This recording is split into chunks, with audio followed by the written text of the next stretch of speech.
These infrastructure investments will not only put many, many people to work, they will also lay the foundation for a far more prosperous and sustainable economy over the long haul.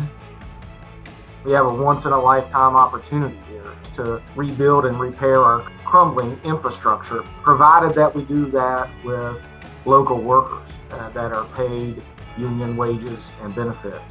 We cannot sit on the sidelines any longer.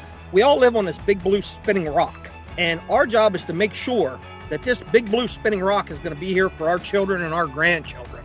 At the end of the day, this is not about retraining our workers for jobs they don't want in places they don't want to go. We have an incredibly skilled workforce, and we need their help actually to build the future that we want to live in. Let's do the right thing, rebuild prosperity for working people in the communities we live and work.